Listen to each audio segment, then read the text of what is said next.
नमस्कार विद्यार्थी मित्रांनो, स्वागत आहे तुमचं भालेराव क्लासेस या युट्यूब चॅनलवर. तर आज आपण जे काही 10वीचे महत्त्वाचे जे प्रश्न आहेत ते आज आपण बघणार आहोत.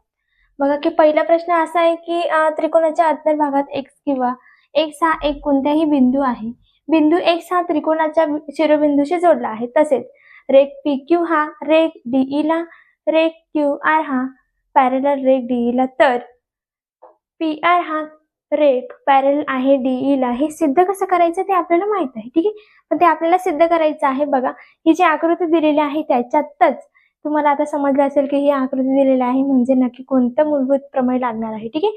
प्रमाणाचे मूलभूत प्रमेय हे लागणार आहे. आकृती दिसली की लगेच समजून जातं, ठीक आहे. मीच तुम्हाला सांगते की समजा की ही एक पहिली आकृती आहे, ठीक आहे. ही आहे दुसरी, ही आहे तिसरी.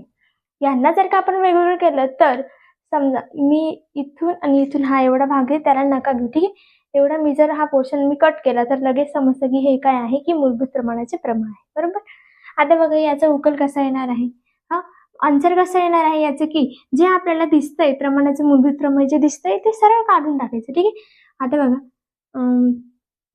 त्रिकोण XDE, ठीक आहे. त्रिकोण XDE मध्ये काय दिसतंय बरं तुम्हाला? त्रिकोण XDE मध्ये हा जो PQ आहे आणि हा ED आहे, ठीक आहे. समजा ती जी आकृती आहे ती अशी आहे, ठीक आहे. अशी आकृती आहे ती.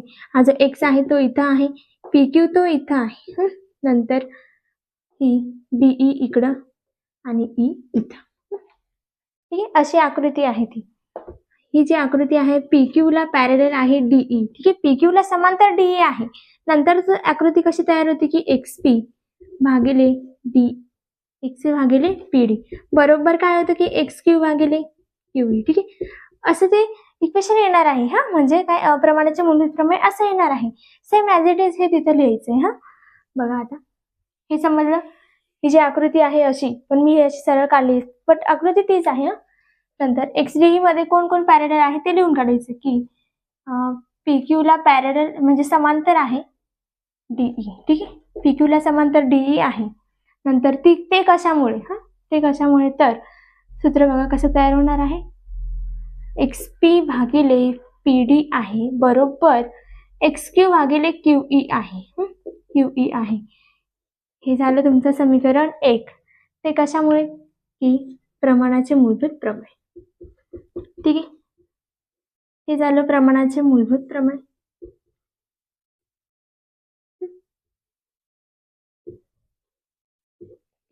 आता बघा हे जे आकृती पहिलं जे होतं त्याचा विषय मिटलाय. आता हे दुसऱ्याचा विषय घ्यायचा आपल्याला. बघा XEF ही जी आहे XEF ही घ्यायची.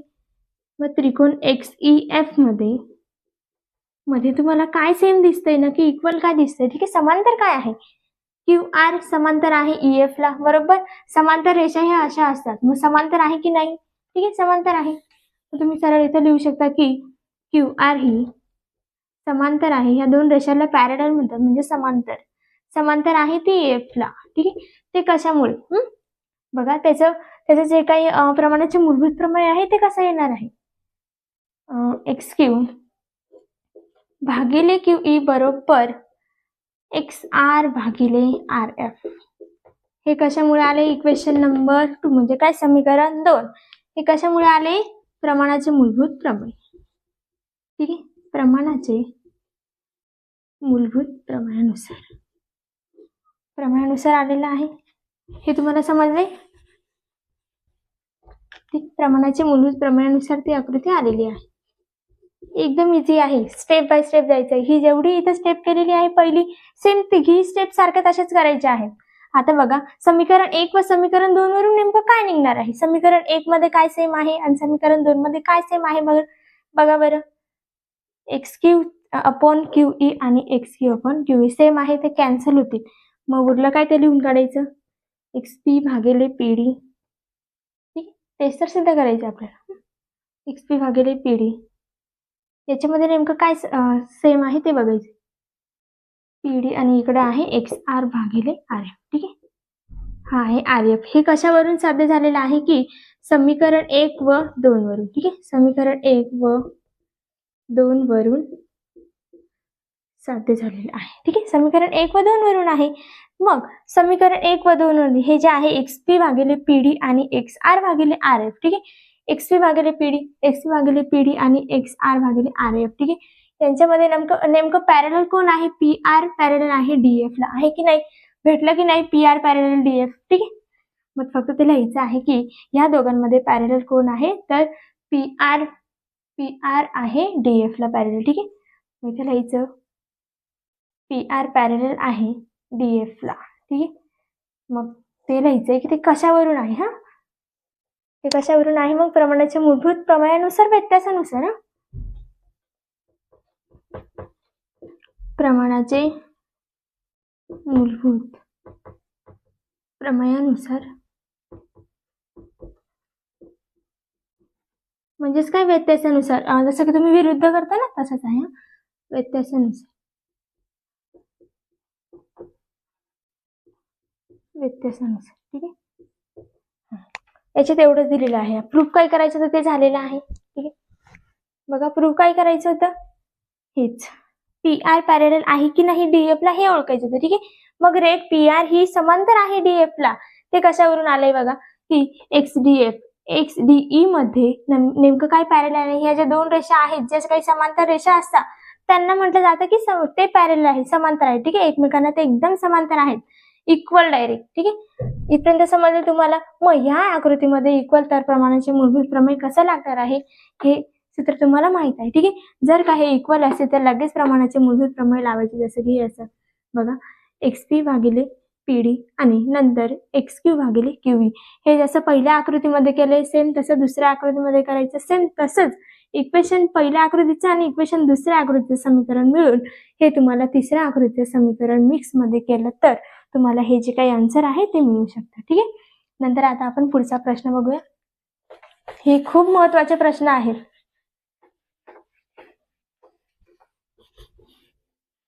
बघा, आता दुसरा जो प्रश्न आहे तो टाकूया आपण, ठीक आहे. हा प्रश्न समजलाय? खूप इम्पॉर्टंट प्रश्न होता हा. स्क्रीनशॉट काढलाय का? चला बघूया. दुसरा जो प्रश्न आहे तो आहे, काही आकृत्या दिलेल्या आहेत. हा समजा की आकृतीत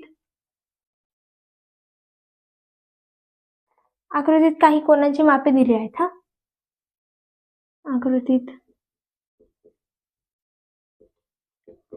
काही कोनांची मापे दिलेली आहेत.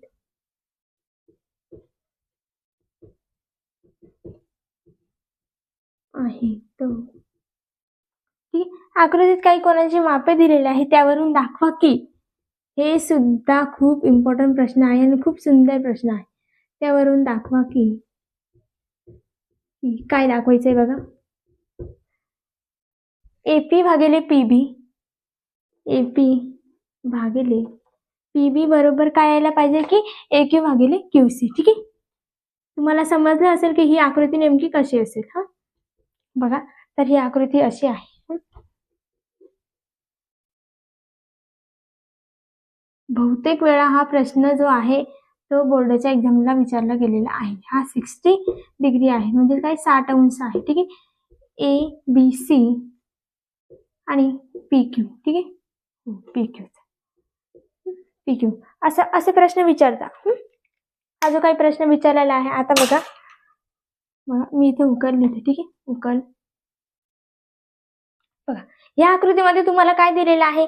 कोणते कोणते सेम आहे? दोघही जे काही आकृती आहे त्यांचं जे काही डिग्री आहे, जे काही डिग्री आहे, ठीक आहे, ती एकदम इक्वल आहे. हा दोघही आकृत्यांची डिग्री एकदम इक्वल आहे. आता बघा APQ, हा मग जो काही जो त्रिकोण आहे, अँगल आहे, ठीक आहे. अँगल APQ मध्ये आणि मी समांतर का केलंय बघा. हा अँगल APQ आणि अँगल ABC, ठीक आहे. ABC हे समांतर आहेत का?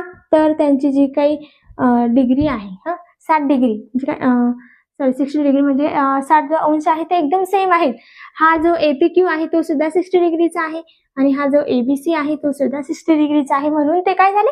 एकदम समांतर, संगत कोण झाले, ठीक आहे. म्हणजेच PQ हा BC ला कसा राहील? समांतर राहणार आहे.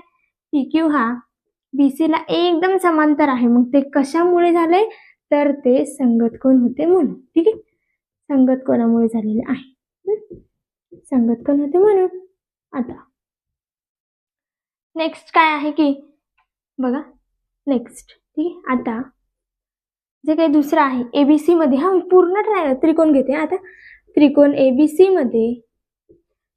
मध्ये तुम्हाला काय दिसतंय बरं, काय सेम आहे, काय पॅरेलल समांतर काय आहे. ठीक आहे, एबीसी मध्ये तुम्हाला जसे पीक्यू समांतर आहे बीसीला. ठीक आहे, पीक्यू पुन्हा समांतर आहे बीसीला. हा पूर्ण मोठा त्रिकोण घेतलाय, पीक्यू हा समांतर आहे बीसीला. तर समांतर राहिलं तर तुम्हाला माहित असेल की कोणतं प्रमाण असेल, प्रमाणाचे मूलभूत प्रमेयानुसार. ठीक आहे, इथे ते प्रमेय लागणार आहे. तर तुम्ही इथे सरळ लिहू शकता की हे कोणतं प्रमेय आहे, तर प्रमाणाचे मूलभूत प्रमेय. ठीक आहे, प्रमाणाचे मूलभूत प्रमेय. खूप सुंदर प्रश्न आहे ते, प्रमेयानुसार. ठीक आहे, आता बघा प्रमाणाचे मूलभूत प्रमेय कसं लावता बरं, हे बघा, हे जे आहे हा एपी छेद पीबी आणि एक्यू छेद क्यूसी हे सर आपल्याला फाइंड आउट करायचं आहे. दिसलं का तुम्हाला. ठीक आहे, हेच याचीच व्हॅल्यू शोधायची होती आपल्याला. बघा, एपी भागिले पीबी आलंय आणि एक्यू भागिले क्यूसी आले. समजलं विद्यार्थी मित्रांनो तुम्हाला. प्रमाणाचे मूलभूत प्रमेय म्हणजे तेच असतं. आपण जसं की ते बीपीटी थेरम बघितली होती बघा, काहीतरी प्रश्न टाकलेला आहे बघा तुम्ही माकडांचा वगैरे, तुम्ही तो बघून घ्या. ठीक आहे, तर तुम्हाला खूप आवडेल, त्याच्यातून तुम्हाला समजेल की ही बीपीटी नक्की कशी सॉल्व्ह करायची. ठीक आहे, इथे मग तसंच प्रमाणाच्या मूलभूत प्रमाणानुसार ते कसं सॉल्व्ह करायचं आहे ते दाखवलेलं आहे. ठीक आहे, आधी काय करायचं की एक एपीक्यू हा मी त्रिकोण घेतलेला आहे. बघा, हा जो एपीक्यू जो होता तो 60 डिग्रीचा, हे दोघांच्याही भाऊंचे ते जे काही होते ते गुण जुळलेले होते, एकदम सेम होते. ठीक आहे, बघा मग हा जो काही पीक्यू होता, हा पीक्यू समांतर आहे एकदम बीसीला. ठीक आहे, समांतर, त्यांचं काही सगळं काही एकदम जसं की एकदम सगळं काही जुळत होतं. ठीक आहे, संगत कोण आहेत ते. नंतर त्यांच्यात नंतर काय सुधारणा झाली की ती जो काही मोठा जो ट्रायंगल होता, त्रिकोण होता, एबीसी होता. एबीसी मध्ये कोण समांतर होतं, एबीसी मध्ये पीक्यू हा बीसीला एकदम समांतर होता. ठीक आहे, समांतर असे असतात, समांतर होते. ठीक आहे, समांतर होते. मग जर का समांतर राहिले तर कोणते प्रमेय लागणार आहे, थेरम कोणती लागणार आहे, प्रमाणाचे मूलभूत प्रमाणानुसार. ठीक आहे, नंतर एपी प्रमाणाचे मूलभूत प्रमेय हे कसं लागणार आहे, जसं हे बघा, एपी छेद पीबी आणि एक्यू छेद क्यूसी. ठीक आहे, समजलं तुम्हाला. तेच प्रमेय इथे लागलेलं आहे आणि आपल्याला हेच सिद्ध करायचं होतं. ठीक आहे, सिद्ध झालेलं आहे, वरती बघितलं तुम्ही, हेच आपल्याला जे काही होतं ते सिद्ध करायचं होतं. तुम्ही स्क्रीनशॉट काढू शकता प्लीज.